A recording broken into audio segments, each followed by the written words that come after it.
You might think leadership is about having the loudest voice or the biggest army, right? Well, what if I told you the real power lies in the quiet strength of character and the magnetic pull of integrity? Warriors joining David didn't just happen because of his sword or crown, it was because of who he was deep down. The Bible reveals something counterintuitive here. True followers come not to the loudest king, but to the one whose faith stands firm under pressure.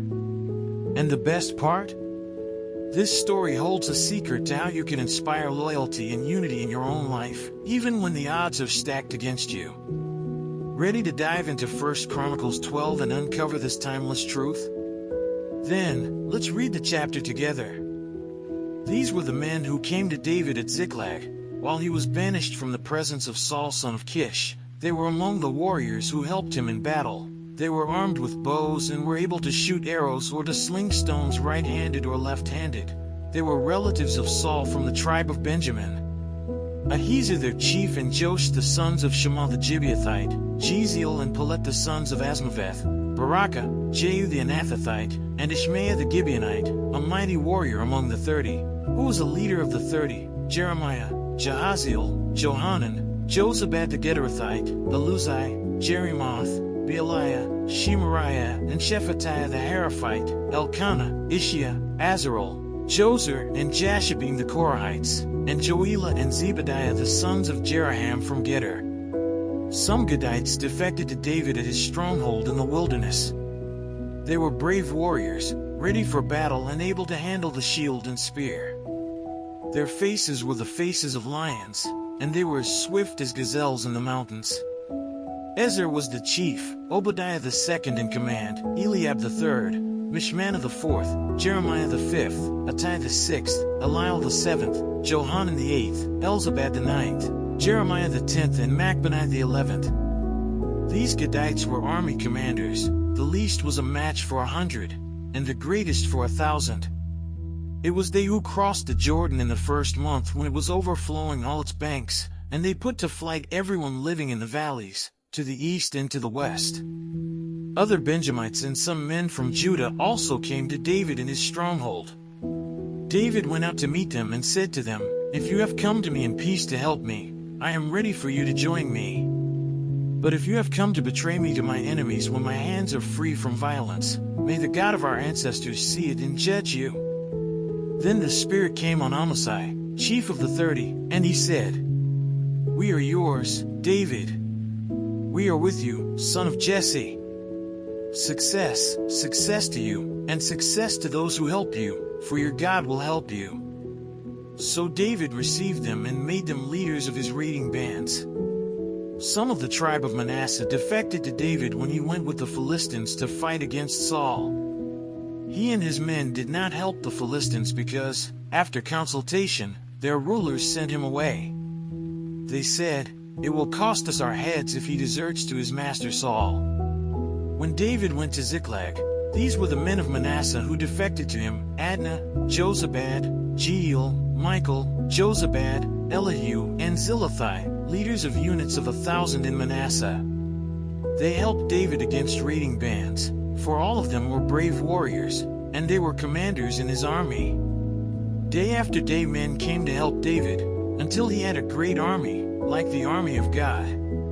These are the numbers of the men armed for battle who came to David at Hebron to turn Saul's kingdom over to him, as the Lord had said.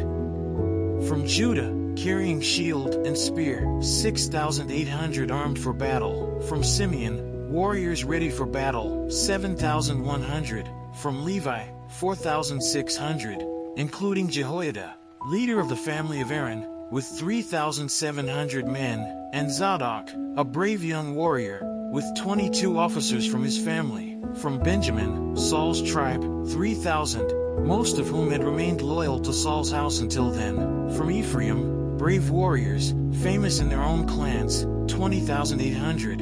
From half the tribe of Manasseh, designated by name to come and make David king, 18,000. From Issachar, men who understood the times and knew what Israel should do, 200 chiefs, with all their relatives under their command. From Zebulun, experienced soldiers prepared for battle with every type of weapon. To help David with undivided loyalty, 50,000. From Naphtali, 1,000 officers, together with 37,000 men carrying shields and spears. From Dan, ready for battle, 28,600. From Asher, experienced soldiers prepared for battle, 40,000. And from east of the Jordan, from Reuben, Gad and the half-tribe of Manasseh, armed with every type of weapon, 120,000. All these were fighting men who volunteered to serve in the ranks.